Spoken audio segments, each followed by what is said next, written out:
Di tengah hinaan mantan istrinya, Joko melangkah ke bank dengan tekad yang kuat. Dengan 325 miliar rupiah di rekeningnya, dia siap membuktikan bahwa penampilan bukanlah segalanya. Akankah dia berhasil mengubah pandangan orang-orang di sekitarnya? Namaku Joko, orang-orang memanggilku begitu. Tanpa gelar, tanpa sebutan yang terhormat, hanya Joko. Pria yang katanya tak punya masa depan. Pria yang sering jadi bahan cemooh di warung kopi, di pos ronda, bahkan di tengah jalan saat aku lewat. Dengan motor tua yang knalpotnya berisik, tidak sekali dua kali aku mendengar orang berbisik di belakangku. Mereka menyebutku lelaki gagal, lelaki yang hanya bisa hidup dari sisa-sisa belas kasihan orang tua dan adik-adikku. Padahal tak ada yang bener-bener tahu isi hatiku. Tak ada yang pernah mau mencoba mengerti jalan hidupku. Semua sibuk menilai dari luar. Dari bajuku yang lusuh, dari sandal jepit yang sudah miring ke kiri, dari motor tua yang aku pertahankan, karena itu satu-satunya harta yang kupunya. Dan aku hanya tersenyum setiap kali mereka menatapku sinis. Senyum yang bukan berarti aku bahagia. Senyum yang kupakai untuk menutupi luka lama yang masih menganga di dalam dada. Sari, nama itu selalu terngiang di telingaku. Wanita yang dulu ku cintai sepenuh jiwa. Wanita yang dulu ku berikan seluruh perhatian dan kasih sayang. Sari yang kini entah di mana, mungkin sedang tertawa bersama lelaki pilihannya. Sari yang pergi meninggalkanku hanya karena aku tak bisa membelikannya cincin emas saat ulang tahunnya yang ke-25. Sari yang mengatakan aku tak punya masa depan, bahwa aku hanya akan menyeretnya dalam kemiskinan selamanya. Malam itu, aku masih ingat dengan jelas. Malam ketika Sari memutuskan pergi. Hujan turun deras, petir menyambar langit gelap. Aku berdiri mematung di depan rumah kecil kami. Sari berlari keluar, membawa koper besar. Rambutnya basah, matanya penuh amarah. Aku sudah cukup, Joko. Sampai kapan aku harus hidup begini? Aku perempuan, aku butuh masa depan. Bukan mimpi kosong yang tak pernah jadi nyata, teriaknya sambil menahan isak. Aku ingin menahannya, ingin memeluknya, ingin mengatakan bahwa aku akan berusaha lebih keras. Tapi lidahku keluh, kakiku kaku, mataku hanya sanggup menatap punggungnya yang perlahan hilang ditelan gelap malam dan derasnya hujan. Saat itu aku sadar, aku kehilangan separuh hidupku. Hari-hari setelah kepergian Sari adalah hari-hari paling sepi dalam hidupku. Aku bangun pagi hanya untuk menatap langit-langit kamar. Mandi seadanya, sarapan kalau ada nasi sisa semalam. Lalu berangkat kerja menumpang motor tuaku. Aku bekerja sebagai buruh bangunan. Upahnya pas-pasan. Kadang cukup untuk makan. Kadang harus berhutang di warung dekat rumah.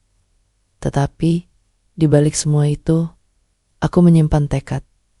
Aku tidak mau selamanya dipandang rendah. Tidak mau selamanya dihina sebagai lelaki gagal. Aku mulai menyisihkan sedikit dari upahku. 1.000 rupiah, 2.000 rupiah, kadang 5.000 kalau ada upah tambahan. Aku simpan di celengan plastik yang aku sembunyikan di bawah tempat tidur.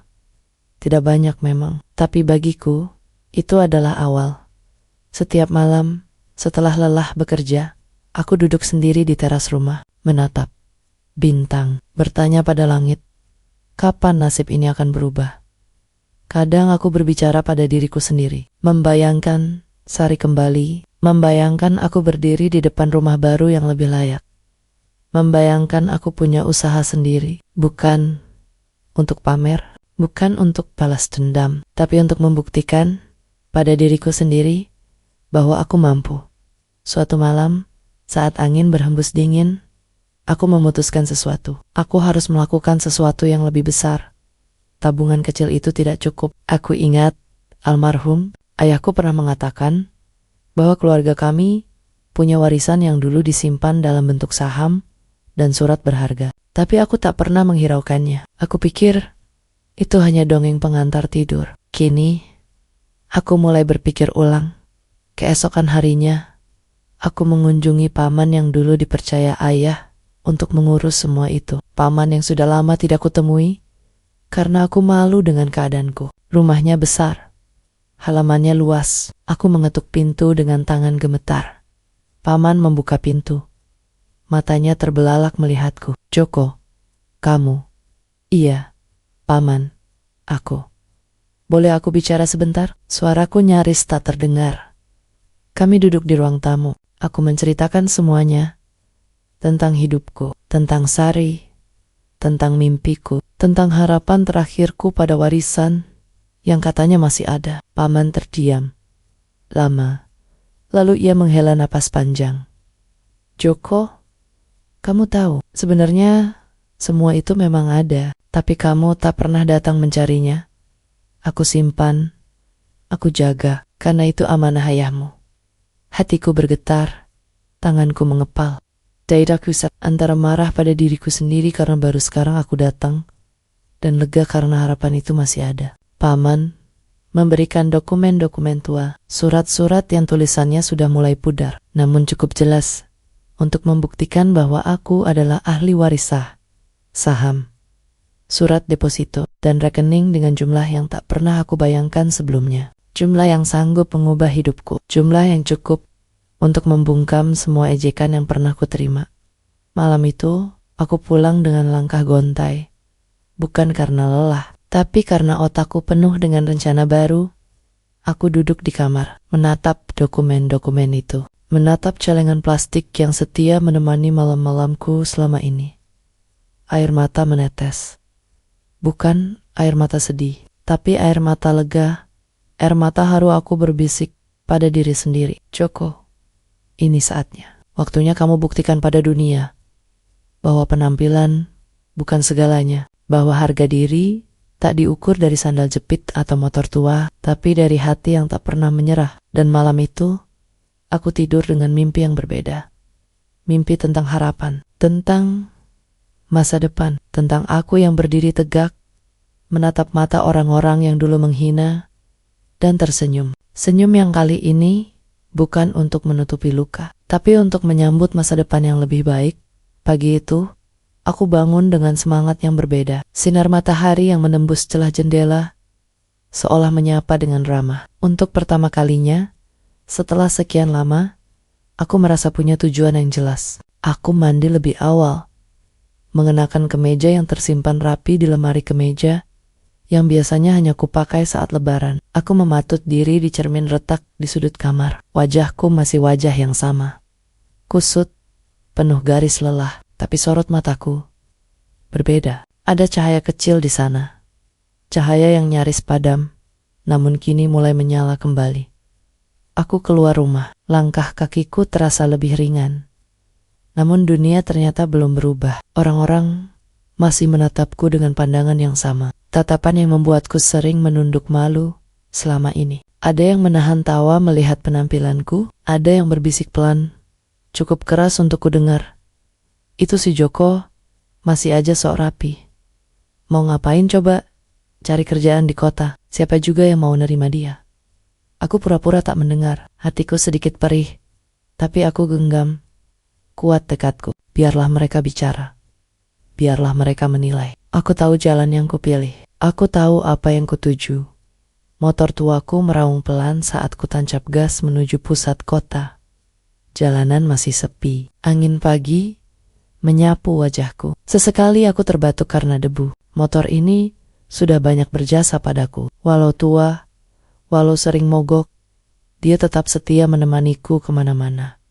Setibanya di perempatan, aku berhenti sejenak menunggu lampu hijau. Sebuah mobil mewah berhenti di sampingku. Kaca jendelanya terbuka. Seorang pria berjas hitam melirikku sambil tersenyum mengejek. Motor museum nih. Hati-hati bang. Jangan sampai mogok di tengah jalan. Nanti macet satu kota, katanya sambil tertawa kecil sebelum kembali menaikkan kaca mobilnya. Aku menghela napas. Ada rasa ingin membalas, tapi untuk apa? Waktu dan kesempatan akan membuktikan siapa aku. Aku terus melaju.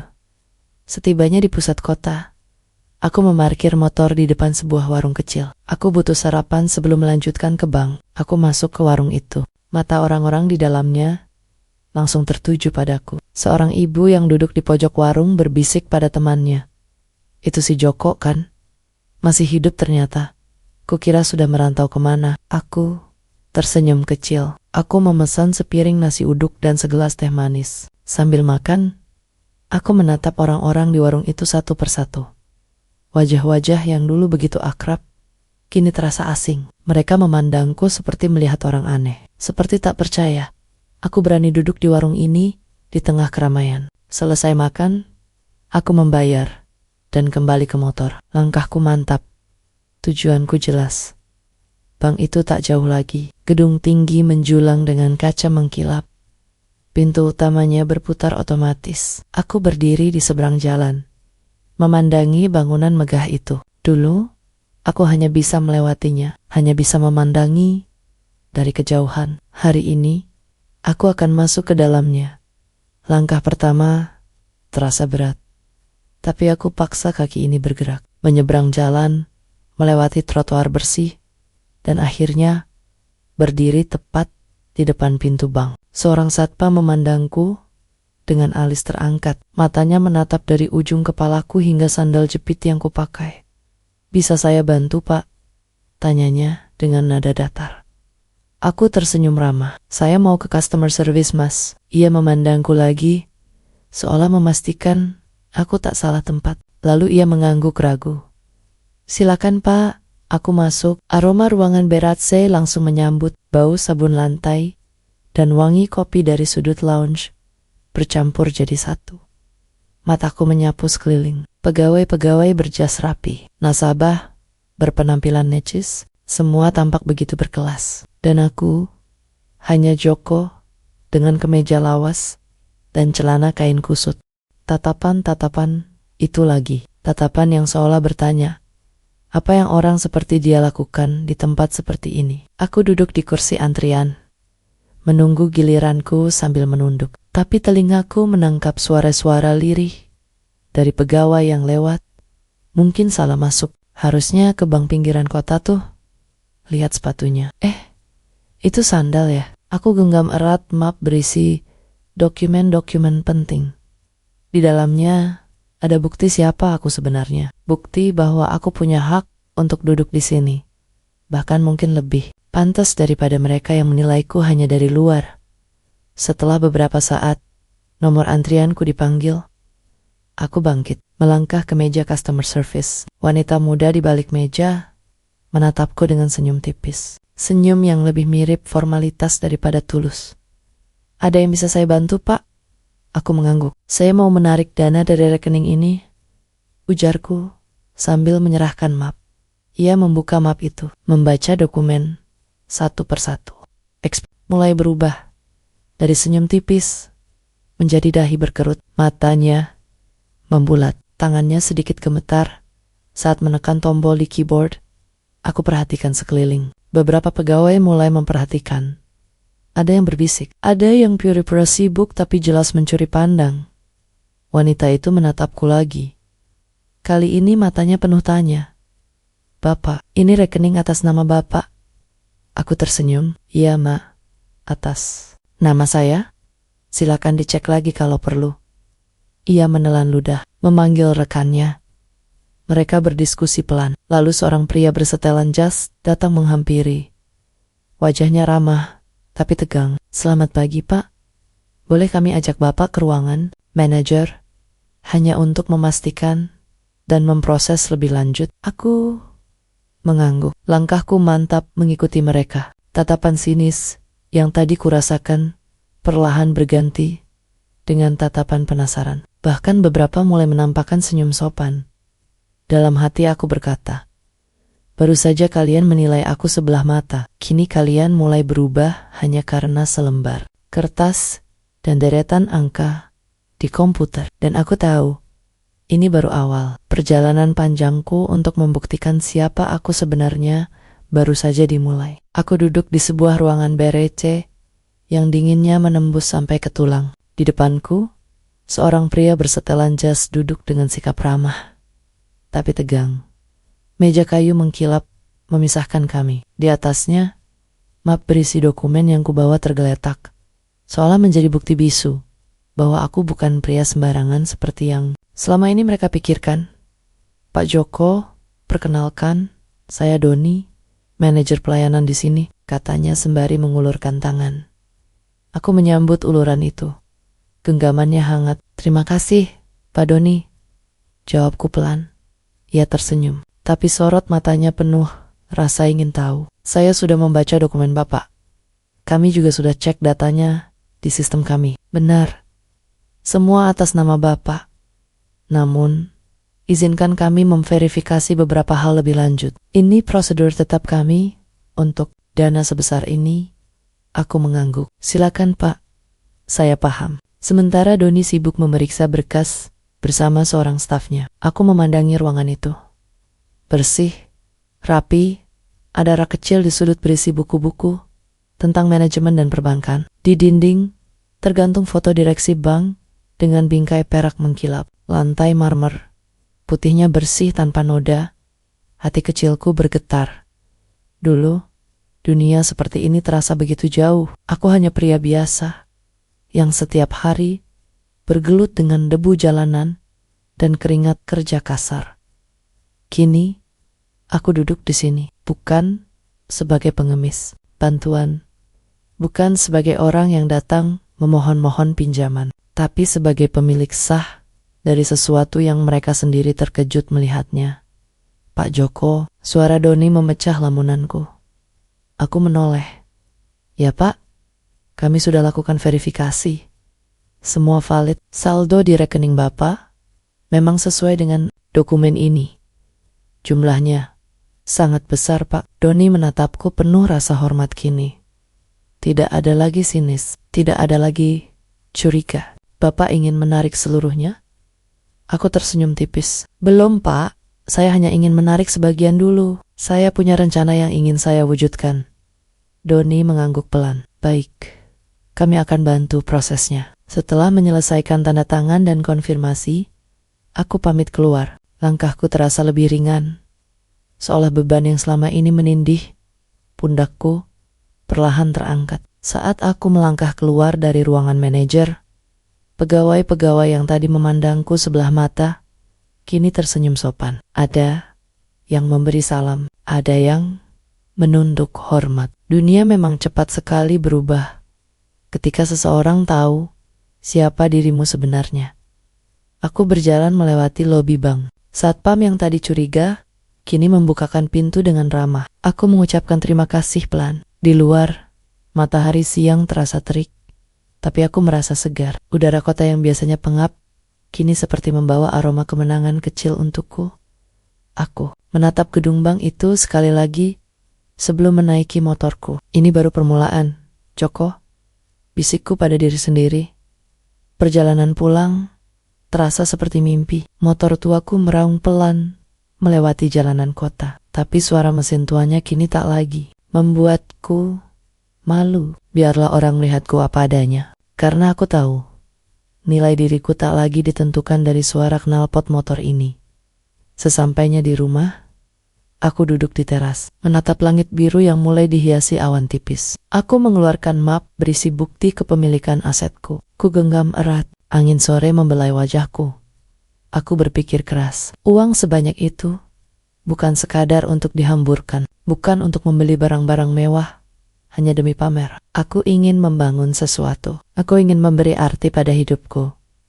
Malamnya, aku mengambil buku tulis usang. Buku itu dulu selalu kusediakan untuk menulis anggen-anggen, catatan kecil, atau sekadar coretan. Kini buku itu akan menjadi tempatku menulis rencana besar. Di halaman pertama, kutulis dengan huruf besar-besar. Niat besar Joko, aku mulai menulis satu persatu mimpiku. Aku ingin membuka usaha, bukan usaha sembarangan, yang bisa membuka lapangan kerja. Usaha yang bisa membantu orang-orang kecil di kampungku. Aku ingin membangun rumah sederhana yang layak, bukan rumah megah yang hanya untuk dipandang orang. Aku ingin membiayai sekolah anak-anak yatim di kampung. Aku ingin membuat semua yang dulu memandangku hina sadar bahwa harga diri tak diukur dari berapa mewah baju yang kita kenakan. Setiap kata yang kutulis di buku itu membuat hatiku bergetar. Setiap kalimat terasa seperti doa yang kutitipkan pada Tuhan. Keesokan harinya, aku mulai bergerak. Aku mendatangi sebuah lahan kosong di pinggir desa yang dulu pernah kutaksir sebagai lokasi usaha. Lahan itu strategis, dekat jalan utama. Aku berdiri di pinggirnya, membayangkan bangunan sederhana yang akan berdiri di situ. Toko bahan bangunan mungkin, atau kios sembako yang besar, atau bengkel untuk membantu mereka yang motornya mogok di jalan. Orang-orang melihatku dari jauh. Ada yang tertawa kecil. Mungkin mereka berpikir aku hanya bermimpi di siang bolong. Biarlah, aku sudah terbiasa dengan tatapan itu. Hari-hari berikutnya, aku habiskan untuk menyiapkan semua. Aku konsultasi dengan notaris. Aku bicara dengan kontraktor. Aku menghitung ulang biaya dan rencana. Setiap langkah kecil yang kulakukan semakin memperkuat niatku. Dan aku sadar, dunia tak akan berhenti menilai dari luar. Tapi aku juga sadar, aku tak perlu sibuk membalas dengan kata-kata. Cukup dengan bukti, dengan tindakan, dengan karya. Malam-malamku kembali penuh dengan doa. Setiap selesai salat, aku berbisik lirih padanya. Tuhan, beri aku kekuatan untuk amanah dengan rezeki ini. Bukan untuk sombong, bukan untuk membalas dendam, tapi untuk menunjukkan bahwa orang kecil pun bisa besar. Asalkan sabar dan mau berusaha. Aku tutup malam itu dengan senyum kecil. Senyum yang tulus. Senyum yang lahir dari niat besar, yang kini mulai kutapaki, langkah demi langkah. Pagi itu, aku berdiri di depan cermin retak yang sejak lama menempel di dinding kamar. Kemeja lama yang telah aku setrika semalam tampak jauh lebih rapi. Kain biru gelap yang dulu jarang kupakai kini melekat pas di tubuhku. Sandal jepit sudah kuganti dengan sepatu sederhana pemberian adik saat lebaran lalu. Bukan sepatu mahal, tapi cukup membuatku percaya diri. Aku menarik napas panjang. Hari ini, aku akan melangkah lebih jauh. Di luar, suara burung bercampur deru. Motor tetangga yang hendak berangkat kerja. Aku melirik jam dinding yang baterainya sudah lemah, sehingga jarumnya bergerak tersendat. Tanpa menunggu lama, aku keluar rumah, mengunci pintu rapat-rapat, lalu menaiki motor tuaku. Suara mesinnya masih bergetar kasar, tapi aku tak lagi malu. Motor ini telah berjasa menemaniku bertahan dalam susah.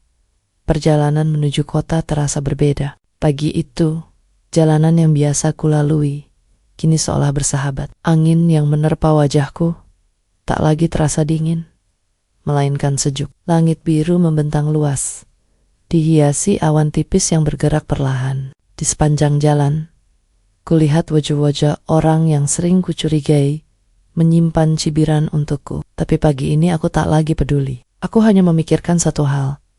Hari ini langkah pertama menuju hidup baru dimulai. Bank megah itu kini tak lagi terasa menakutkan. Aku sudah melewati pintu kacanya kemarin. Hari ini, aku kembali. Bukan dengan perasaan canggung, melainkan dengan keyakinan. Satpam yang kemarin curiga, kini tersenyum ramah. Pagi, Pak Joko, sapanya. Aku membalas dengan anggukan kecil dan senyum. Di dalam, aku duduk di ruang konsultasi yang disiapkan bank. Manajer Doni menyambutku lagi. Kali ini dengan sikap jauh lebih hangat. Pak Joko, kami sudah siapkan berkas untuk pencairan. Sebagian dana Bapak, dan seperti Bapak minta, rekening Bapak tetap kami kelola secara aman. Aku mengangguk. Terima kasih, Pak Doni. Saya ingin dana ini saya gunakan untuk memulai sesuatu yang berarti. Doni menatapku dengan kagum.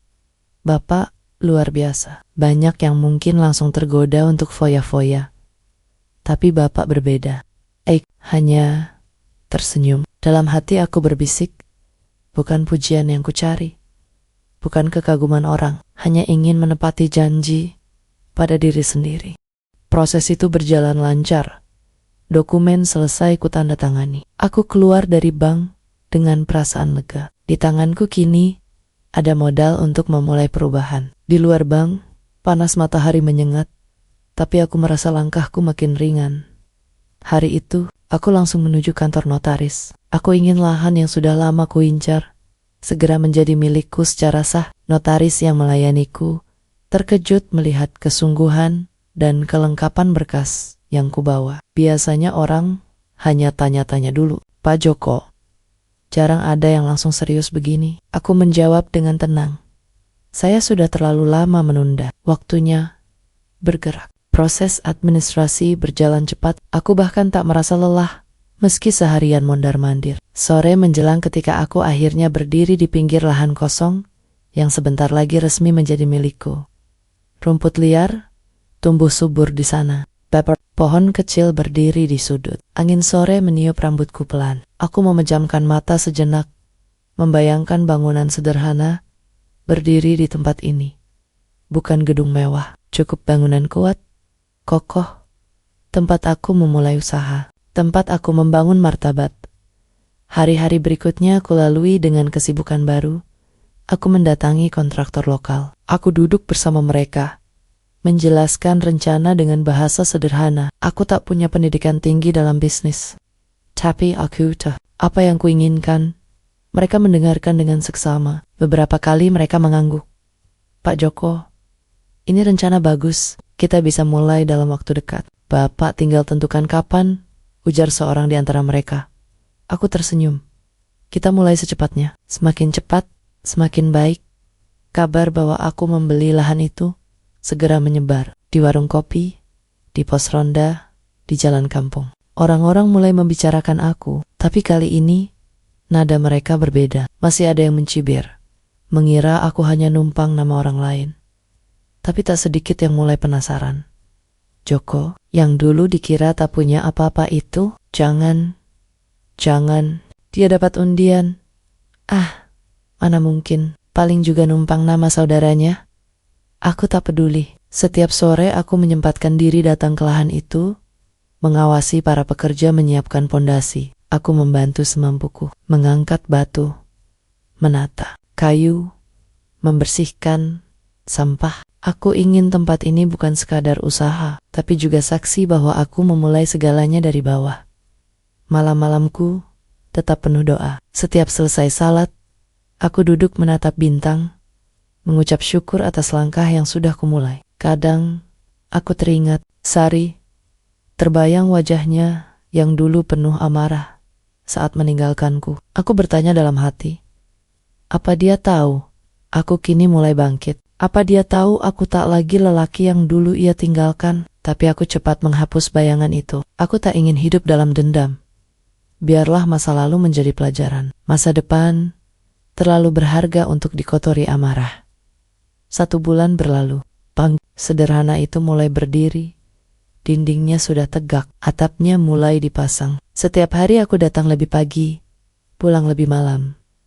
Pegawai kontraktor mulai memanggilku dengan hormat. Mereka tahu aku bukan bos yang hanya memberi perintah.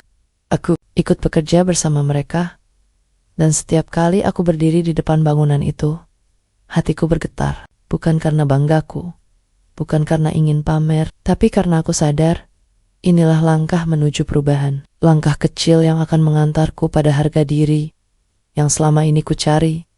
Hari itu, matahari bersinar terik sejak pagi. Langit biru cerah.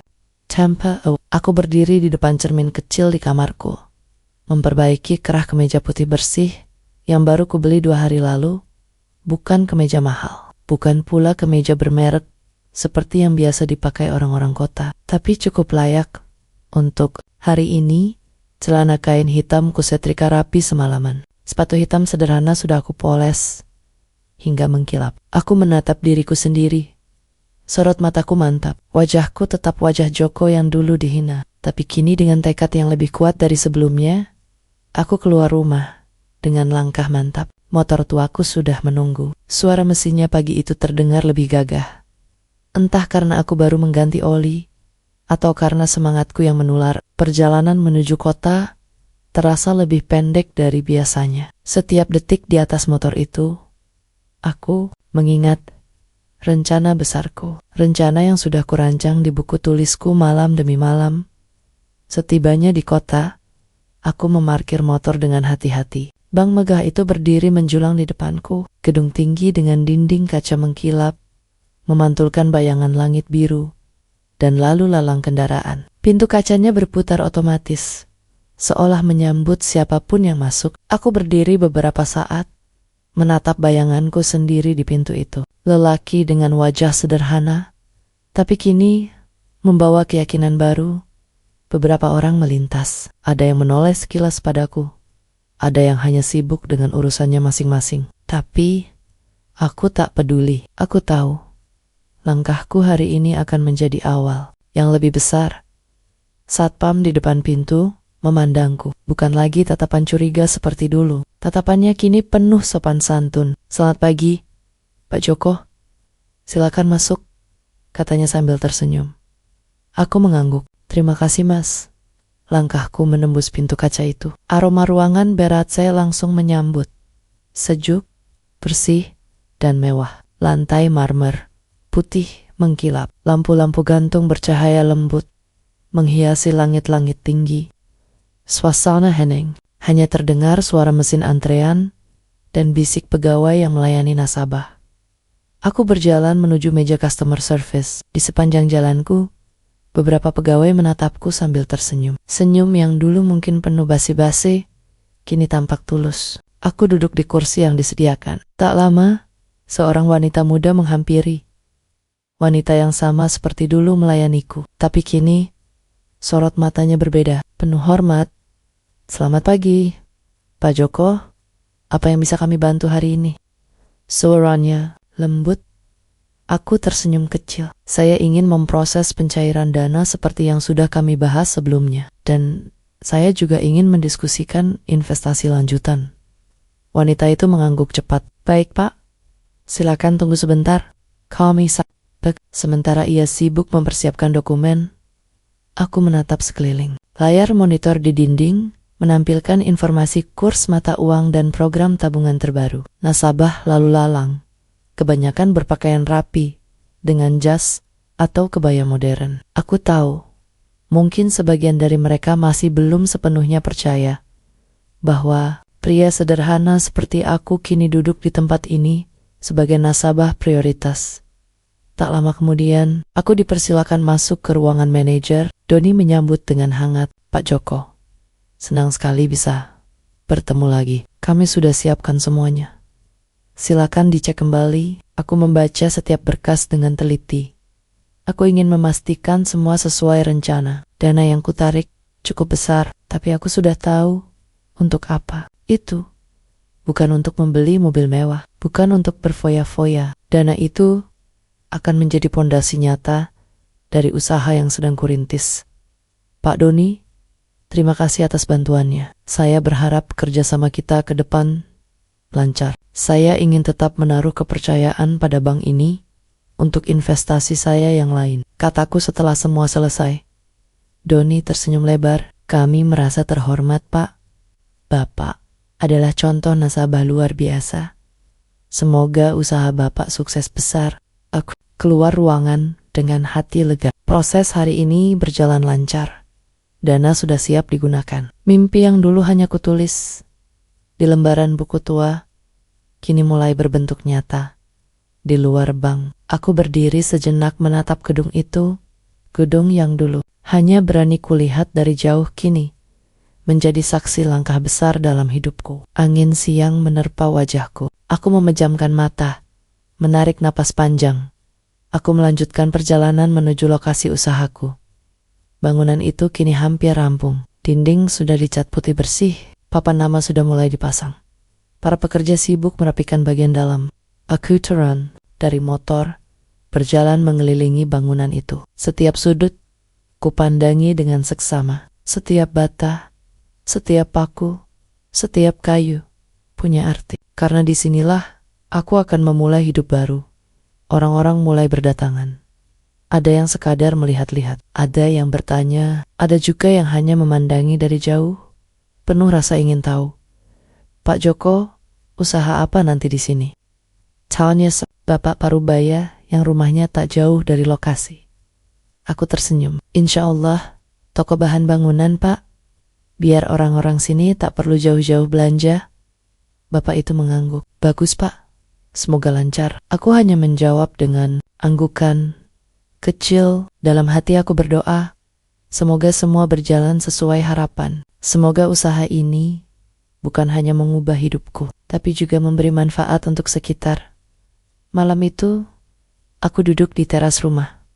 Hembusan angin malam membawa aroma tanah basah. Langit bertabur bintang.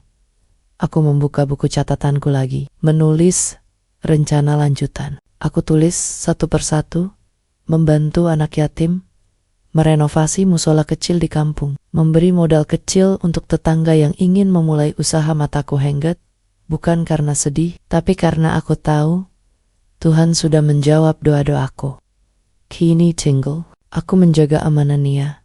Dan malam itu, aku menatap langit sambil berbisik, Sari, dimanapun kamu sekarang, lihatlah, aku sudah memulai sesuatu. Bukan untuk menyombongkan diri, tapi untuk membuktikan aku bukan lelaki gagal seperti yang kamu katakan dulu. Pagi itu, matahari baru saja muncul di ufuk timur. Sinar hangatnya menyusup melalui celah jendela kamar. Aku duduk di meja kecil di sudut ruangan, menatap ketitan-ketitan rencana yang semalam kutulis. Setiap huruf yang kubuat dengan pulpen hitam itu menjadi saksi betapa aku berjuang untuk memulai hidup baru. Hari ini, toko bahan bangunanku resmi dibuka. Bangunan sederhana dengan cat putih bersih, papan nama yang rapi, dan pintu kaca yang berkilau. Diterpa cahaya matahari, di dalam rak-rak penuh berisi semen, pasir, cat, paku, kayu, dan peralatan pertukangan. Semua tersusun sesuai rencana. Aku berdiri di depan toko itu, menatapnya dengan perasaan haru. Beberapa tetangga sudah datang. Ada yang memberi selamat, ada yang hanya memandang dari kejauhan. Senyum mereka tak lagi sinis. Tatapan mereka tak lagi penuh curiga. Tapi entah kenapa, di hatiku masih ada rasa was-was. Seperti ada bayang-bayang yang hendak menghampiri. Bayang-bayang dari masa lalu. Tak lama, sebuah mobil sedan hitam berhenti di depan tokoku. Kaca jendelanya perlahan turun. Dari dalam, kulihat wajah yang tak asing. Wajah yang dulu begitu akrab. Wajah yang hingga kini masih sering hadir dalam mimpiku. Sari, perempuan yang pernah kucintai dengan segenap jiwa. Perempuan yang pergi meninggalkanku dengan luka yang sulit sembuh. Jantungku berdegup kencang. Aku terpaku, tak mampu menggerakkan kaki. Sari keluar dari mobil itu. Rambutnya tergerai indah. Pakaiannya elegan. Wajahnya tetap cantik, meski ada garis lelah di sudut matanya. Ia menatapku. Tatapan yang sulit kutebak. Antara terkejut, ragu, dan mungkin menyesal. Joko, suaranya lirih, nyaris terbawa angin. Aku menarik napas panjang. Ku coba tersenyum. Sari, lama tak bertemu. Ia melangkah mendekat. Matanya menyapu seluruh bangunan tokoku. Bibirnya bergetar, seolah hendak bicara. Tapi urung. Aku menunggu, membiarkannya bicara lebih dulu. Aku dengar kamu sudah sukses sekarang, katanya akhirnya. Aku mengangguk pelan. Alhamdulillah. Ini buru oval, Sari. Aku cuma ingin membuktikan bahwa aku juga bisa bangkit. Sorry menondok. Tangannya menggenggam tas kecilnya erat-erat. Aku datang bukan untuk mengganggu. Aku hanya ingin tahu kabarmu. Aku menatapnya lama. Di matanya kulihat ada kesedihan yang mendalam. Mungkin penyesalan, mungkin luka yang tak ia ungkapkan. Aku tahu, ini saat yang kutunggu-tunggu dulu. Saat dimana aku berdiri tegak, dan dia melihatku sebagai pria yang mampu. Tapi anehnya, aku tak merasakan kemenangan. Yang kurasa hanya haru dan sedikit perih. Kabarku baik, terima kasih sudah datang, jawabku pelan. Sari menghela napas panjang. Aku salah, Joko. Dulu aku terlalu menilai kamu dari apa yang kamu punya. Aku menyesal. Kata-katanya menampar hatiku, bukan karena marah, tapi karena luka lama kembali menganga. Aku genggam erat jemariku sendiri. Ku coba tegar. Sari, sudah. Aku sudah memaafkan sejak lama. Hidup terus berjalan. Kamu juga pasti sudah punya jalan sendiri. Aku berharap kamu bahagia. Ia meneteskan air mata. Cepat-cepat disekanya. Maafkan aku, Joko. Aku memang sudah menikah lagi. Tapi rumah tanggaku hancur. Aku ditinggal suami. Aku kehilangan segala. Saat aku dengar kamu sudah sukses, aku hanya ingin lihat kamu. Sekadar memastikan kamu baik-baik saja. Aku menatapnya dalam. Dulu aku bermimpi saat seperti ini datang. Saat dia kembali padaku. Saat dia menyesal. Tapi kini, aku tak lagi ingin membalas. Tak ada guna menambah luka. Sari, jangan ingat masa lalu untuk menyakiti dirimu sendiri. Aku ikhlas dengan semua yang pernah terjadi. Kalau kamu butuh bantuan, aku siap menolong sebisa. Tapi bukan karena masa lalu kita, karena kita, manusia, harus saling tolong-menolong. Sari menangis makin deras. Beberapa orang mulai memperhatikan. Aku mengajaknya masuk ke dalam toko agar tak menjadi tontonan. Di dalam, aku menyuguhkan air minum. Ia duduk, terisak. Joko, kamu jauh lebih baik dari yang pernah aku kira. Aku bodoh telah meninggalkanmu. Lirihnya. Aku menghela napas. Sudahlah, Sari. Jangan menyesali apa yang sudah terjadi. Hidup ini harus terus berjalan. Ia menatapku lama, lalu bangkit. Terima kasih, Joko. Maaf sudah datang tiba-tiba. Aku akan pergi. Aku mengantar sampai pintu. Semoga kamu menemukan kebahagiaan, Sari. Ia tersenyum pahit, lalu melangkah pergi. Mobil hitam itu perlahan menjauh, hilang di tikungan jalan. Aku berdiri, mematung. Angin siang bertiup pelan, membawa serta aroma debu jalanan. Hoti ini lega, sekaligus perih. Hari itu, aku bekerja dengan hati campur aduk. Aku melayani pelanggan dengan ramah, seperti biasa. Tapi di sudut hatiku, bayangan Sari masih terpatri, bukan lagi sebagai luka, tapi sebagai pelajaran besar, bahwa cinta sejati tak diukur dari harta, bahwa kebahagiaan tak datang dari menyesali masa lalu, melainkan dari menata langkah ke depan. Malamnya, aku menulis di buku catatanku. Aku tulis satu kalimat.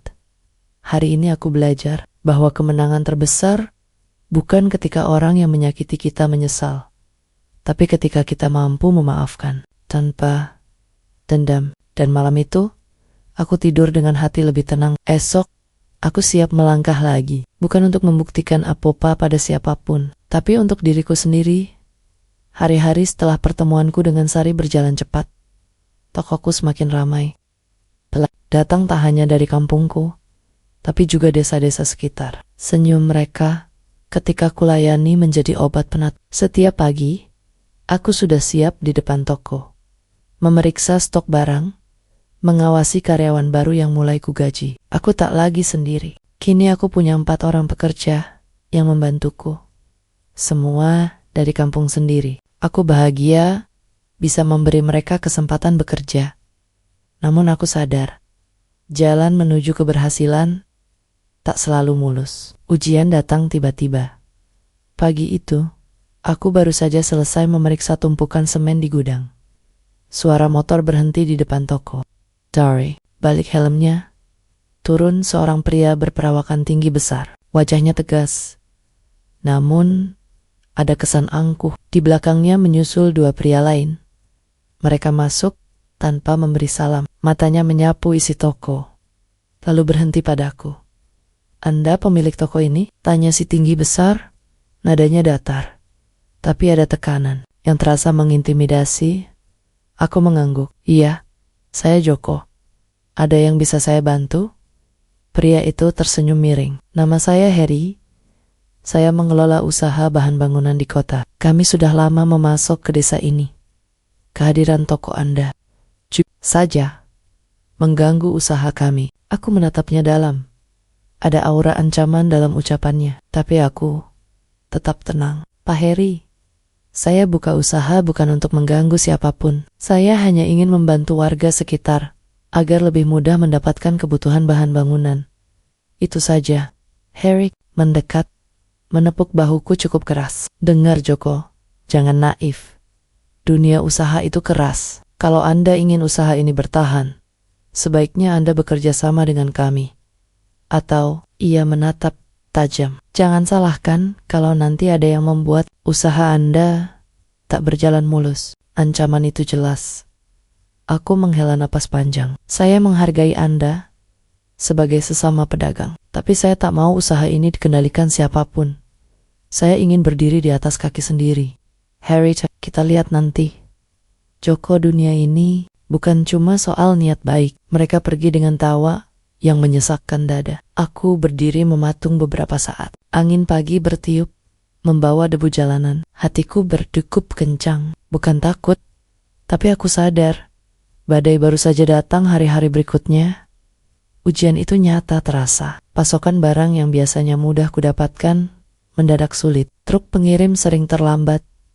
Bahkan ada yang tiba dalam kondisi rusak. Beberapa pemasok langgananku tak lagi mau mengantar barang ke tokoku. Entah karena tekanan atau ancaman. Pelanggan yang biasa datang mulai mengeluh karena harga naik sedikit akibat pasokan tersendat. Aku tak tinggal diam. Setiap malam aku berkeliling, mencari pemasok baru. Aku datangi desa tetangga. Aku hubungi kenalan lama. Bahkan aku ke kota mencari distributor. Tubuhku lelah, mata sembab karena kurang tidur. Tapi aku tak mau menyerah. Suatu malam, aku duduk di teras rumah. Langit gelap. Hanya bintang kecil, berkelip malu-malu. Angin malam menggigit kulit. Aku memandang kosong ke jalanan sepi. Sari terlintas lagi. Bayangan Harry dan anak buahnya. Bayangan perjuanganku yang baru seumur jagung, tapi sudah dihadang badai. Ya Allah, kuatkan aku. Jangan biarkan aku goyah hanya karena ujian ini. Bisikku lirih. Esok paginya, aku memutuskan sesuatu yang selama ini kutunda. Aku kembali ke bank. Aku temui manajer Doni. Pak Doni, saya perlu bantuan. Saya ingin mengatur investasi saya untuk mendukung usaha ini, dan mungkin membuka jalur distribusi sendiri. Doni menatapku dengan kagum. Bapak benar-benar luar biasa. Ini langkah besar. Kami akan bantu semaksimal mungkin. Hari-hari selanjutnya aku lalui lebih keras dari sebelumnya. Aku kelala Dana. Yang ada, dengan hati-hati, aku mulai membeli truk kecil untuk mengangkut barang sendiri. Aku kerjasama dengan pabrik langsung, memotong jalur yang selama ini menghambat. Setiap hari aku ikut mengawasi bongkar muat, memastikan semua lancar. Harry tak tinggal diam. Beberapa kali anak buahnya datang lagi, mencoba menekan, tapi aku tak mundur. Para pekerja di toko ikut menjaga, ikut membelaku. Mereka merasa toko ini bukan sekadar tempat mencari nafkah, tapi juga harapan baru. Puncak konfliknya terjadi suatu sore. Harry datang lagi, kali ini dengan wajah marah. Joko, kamu keras kepala juga ya. Sudah aku ingatkan baik-baik, jangan salahkan aku kalau nanti usaha ini hancur. Aku berdiri di depan tokoku, tak satu langkah pun mundur. Silakan Harry, lakukan apa yang kamu mau. Tapi aku tak akan biarkan satu tetes keringatku sia-sia hanya karena ancamanmu. Harry menggertakkan gigi, lalu pergi meninggalkan debu beterbangan. Aku berdiri lama memandangi jalanan yang sepi kembali. Dalam hati, aku berkata, inilah ujian, dan aku tak akan mundur. Malam itu, aku duduk lagi di teras, membuka buku catatanku, menulis. Keberhasilan tak datang dari menghindari ujian, tapi dari keberanian menghadapi badai. Dan aku siap. Apapun yang terjadi, aku akan terus melangkah. Malam itu, hujan turun deras. Petir menambar-niambar di langit, seolah menegaskan bahwa badai bukan hanya ada di hati, tapi juga di langit desa kecil ini. Aku duduk di ruang tamu, menatap kosong pada jendela yang dipenuhi titik-titik air. Setiap tetes yang jatuh ke tanah seakan menyuarakan gelisahku. Hari-hari terakhir benar-benar berat. Setelah bentrok terakhir dengan Harry, masalah makin rumit. Trukku 2 kali dirusak orang tak dikenal saat hendak mengangkut barang. Ban robek, kaca pecah. Aku tahu ini bukan kebetulan. Gudangku pernah dilempari batu tengah malam, memecahkan sebagian gentingnya. Karyawan-karyawan mulai resah.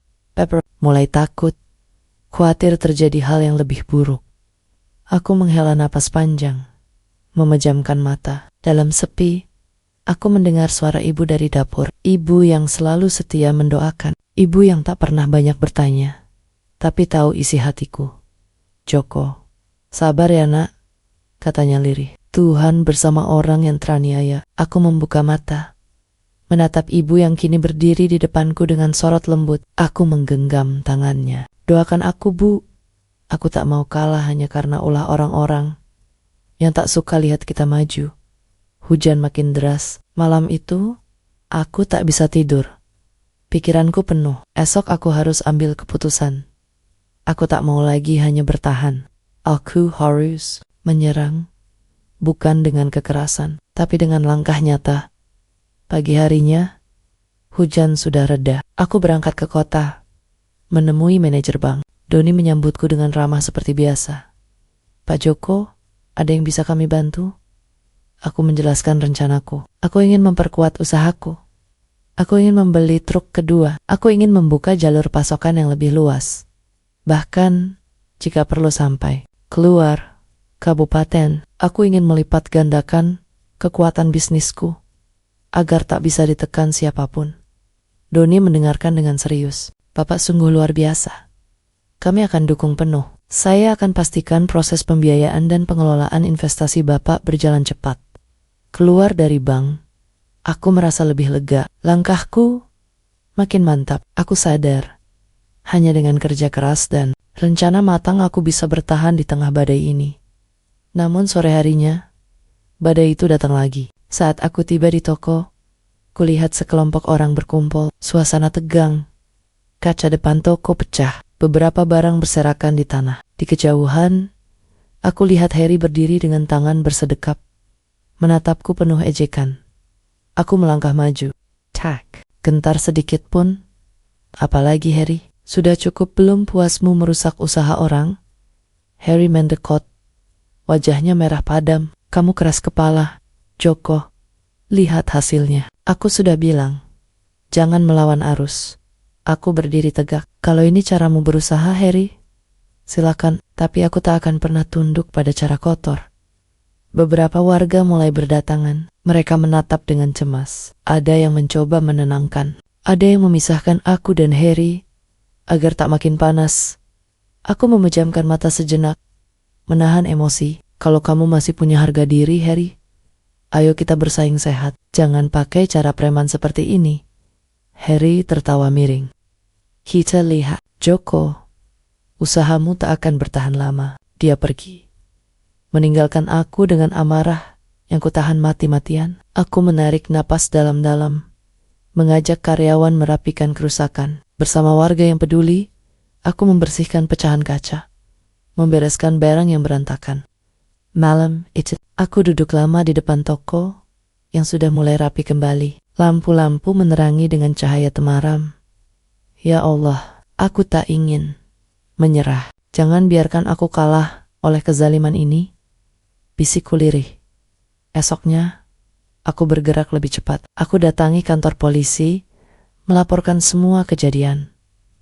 Aku lengkapi bukti-buktinya. Warga yang melihat juga bersedia jadi saksi. Aku tak mau diam. Aku tak mau usaha kecilku hancur hanya karena ulah orang yang tak tahu malu. Tak berhenti di situ. Aku datangi pemasok-pemasok baru, bahkan ke kota yang lebih jauh. Aku menjalin kerjasama dengan pabrik langsung. Setiap malam, aku memutar otak. Aku mulai bangun sistem penjualan online sederhana, agar pelanggan dari desa lain bisa memesan tanpa harus datang. Aku rekrut sopir baru, karyawan baru, semua orang yang mau kerja keras. Hari demi hari, kulalui dengan letih. Badan remuk, mata perih, tapi semangat tak pernah padam. Aku tahu, inilah harga sebuah perjuangan. Dan aku lihat, sedikit demi sedikit hasilnya muncul. Pelanggan mulai kembali percaya, mereka kagum. Aku tetap berdiri, meski diterpa badai. Mereka mulai mendukung, dengan caranya masing-masing. Bahkan, beberapa warga mengusir orang-orang Harry yang hendak mengganggu lagi. Malam itu, aku menatap langit, gelap dari teras rumah. Angin bertiup sejuk. Aku membuka buku catatanku lagi. Kutulis kalimat baru. Hancur bukan karena badai, tapi karena menyerah. Dan aku tidak akan menyerah. Aku menutup buku itu, menatap jauh ke depan, karena aku tahu besok aku harus terus melangkah untuk mimpiku, untuk harga diriku, untuk membuktikan bahwa tak ada kekuatan yang bisa mengalahkan niat baik yang tulus. Pagi itu, matahari muncul malu-malu di balik awan tipis. Angin sejuk bertiup, membawa aroma tanah basah. Aku berdiri di depan toko yang kini mulai tertata kembali. Papan nama yang sempat miring sudah kukencangkan. Kaca depan yang pecah sudah kuganti dengan yang baru. Rak-rak yang sempat berantakan kini rapi berisi barang-barang dagangan. Pelanggan mulai berdatangan lagi, satu persatu, membawa harapan baru. Hari-hari penuh ujian itu seperti mimpi buruk yang mulai berlalu. Tapi aku tetap waspada. Aku sadar, Harry dan orang-orangnya mungkin belum menyerah sepenuhnya. Namun, aku tak mau hidup dalam rasa takut. Aku ingin usahaku berjalan dengan jujur, dengan kerja keras, tanpa bayang-bayang ancaman siapapun. Suatu siang, aku didatangi polisi. 2 petugas datang ke tokoku dengan sikap bersahabat. Pak Joko, terima kasih sudah melapor waktu itu. Kami sudah tindak lanjuti laporan Bapak. Beberapa pelaku perusakan sudah kami amankan, termasuk anak buah Harry. Proses hukum sedang berjalan. Kami mohon Bapak bersabar dan tetap bekerja seperti biasa, kata salah seorang dari mereka. Hatiku bergetar, bukan karena takut, tapi karena lega. Akhirnya ada tindakan nyata. Aku menjabat tangan mereka erat. Terima kasih, Pak. Saya hanya ingin usaha kecil ini bisa berjalan tanpa gangguan. Polisi pergi. Aku berdiri menatap jalanan di depan toko. Angin siang bertiup pelan. Beberapa tetangga yang sejak tadi mengamati menghampiriku. Mereka menepuk bahuku, memberi dukungan. Pak Joko, kami salut. Anda berani melawan ketidakadilan. Kami siap mendukung kalau ada apa-apa. Aku tersenyum. Terima kasih. Tanpa kalian, saya tak akan sanggup berdiri sampai hari ini. Hari-hari setelah itu berjalan lebih tenang. Truk-trukku kembali melaju lancar mengangkut barang. Pasokan stabil, harga jual bisa kutekan agar tetap terjangkau. Pelanggan makin banyak, bahkan aku mulai dikenal di desa-desa yang lebih jauh. Permintaan lewat telepon dan pesan makin sering. Aku sibuk, tapi bahagia. Namun, di balik itu semua, ada satu hal yang tak pernah kulupa.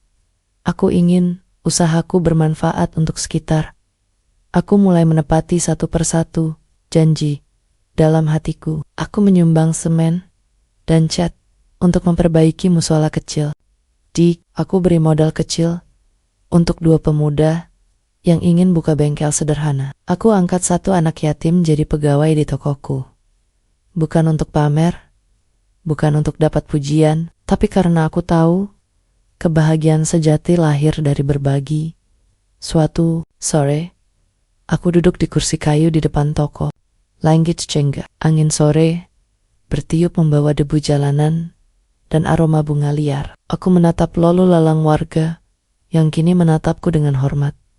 Tak ada lagi ejekan, tak ada lagi cibiran, yang ada hanya senyum tulus.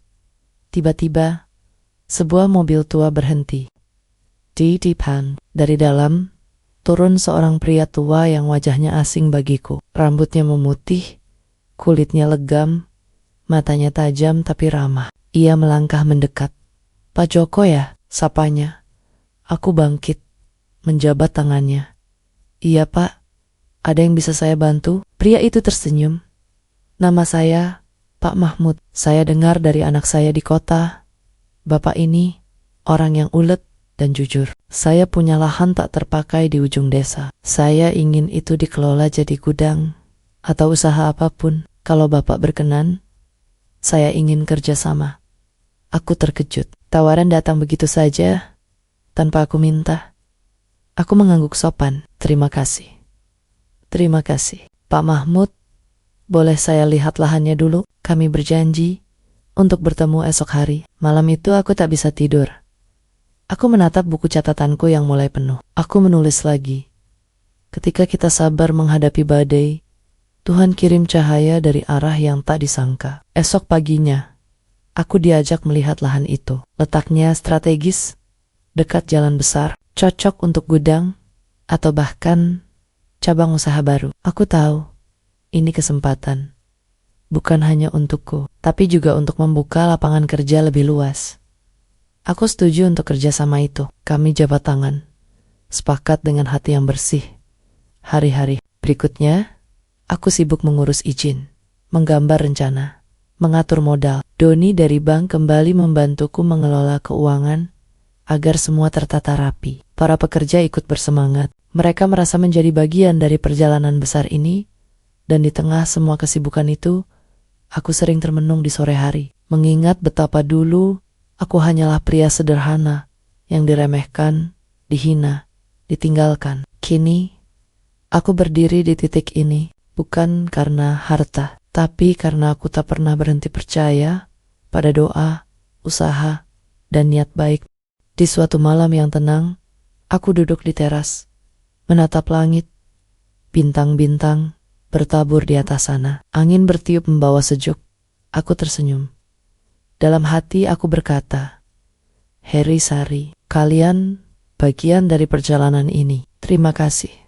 Sudah membuat aku kuat. Tanpa kalian, aku mungkin tak pernah tahu seberapa tangguh aku berdiri. Dan malam itu aku tahu, badai itu benar-benar sudah berlalu. Tinggal aku melangkah maju, menjemput cahaya yang Tuhan titipkan. Pagi itu, matahari memancarkan sinarnya dengan hangat, langit bersih tanpa awan.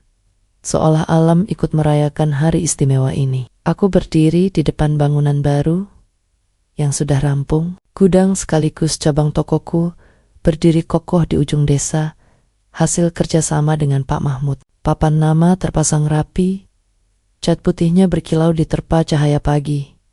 Di sekeliling, warga mulai berdatangan. Beberapa datang untuk melihat, beberapa datang untuk belanja. Senyum mereka begitu tulus. Tak ada lagi tatapan meremehkan seperti dulu. Aku berdiri di sana, mengenakan kemeja putih sederhana dan celana kain hitam. Tak ada jas mahal, tak ada dasi. Hanya Joko yang sama, dengan hati yang kini lebih mantap. Di sampingku, ibu tersenyum haru. Tangan keriputnya menggenggam erat tanganku. Alhamdulillah, nak. Tuhan sudah tunjukkan bahwa niat baik selalu ada jalannya. Aku menahan hangat di pelupuk mata. Semua berkat doa, ibu juga.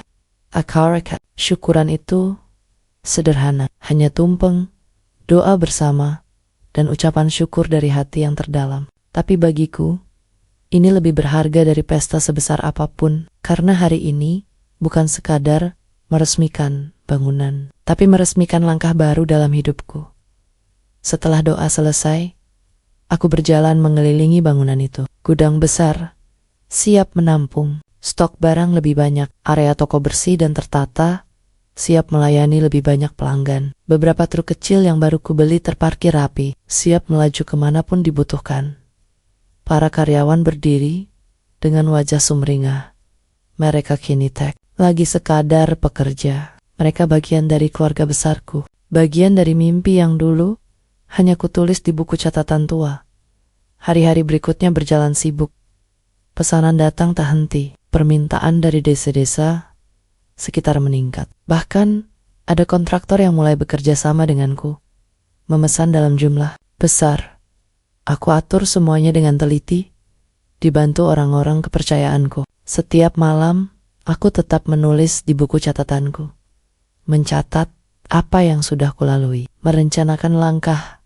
Esok hari, suatu siang, Doni dari bank datang mengunjungi. Ia menyalami tanganku dengan hangat. Pak Joko, saya bangga bisa mengenal Anda. Apa yang Bapak lakukan ini luar biasa. Kami di bank belajar banyak dari perjalanan Bapak.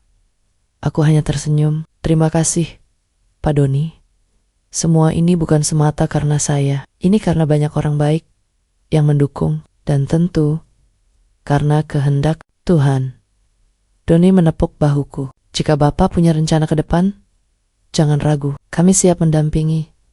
Setelah Doni pergi, aku berdiri menatap langit biru. Angin bertiup pelan. Aku menarik napas panjang, mengisi dada dengan semangat baru.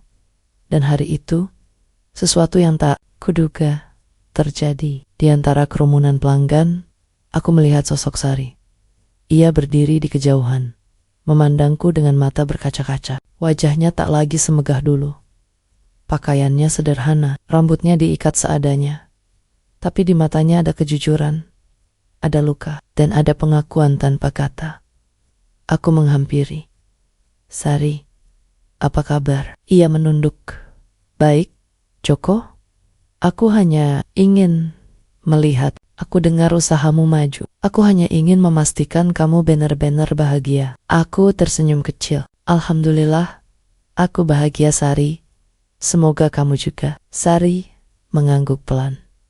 Terima kasih sudah memaafkanku dulu. Aku benar-benar menyesal, Joko. Tapi aku tak ingin merusak hidupmu lagi. Aku hanya datang untuk mendoakanmu. Aku menatapnya tulus. Terima kasih. Doa baik tak pernah sia-sia. Kamu juga. Semoga menemukan kebahagiaanmu sendiri. Ia tersenyum, menitikkan air mata, lalu pergi. Aku menatap punggungnya sampai hilang di tikungan. Dan aku sadar, kini aku benar-benar merdeka dari beang-beang masa lalu.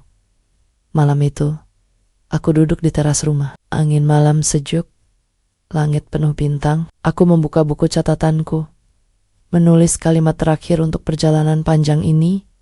Hari ini, aku tahu kemenangan sejati bukan saat kita kaya, bukan saat kita disanjung, tapi saat kita mampu memaafkan, mampu berbagi, dan tetap rendah hati. Aku menutup buku itu, menatap jauh ke depan, karena esok aku tahu langkahku baru benar-benar dimulai, dan aku siap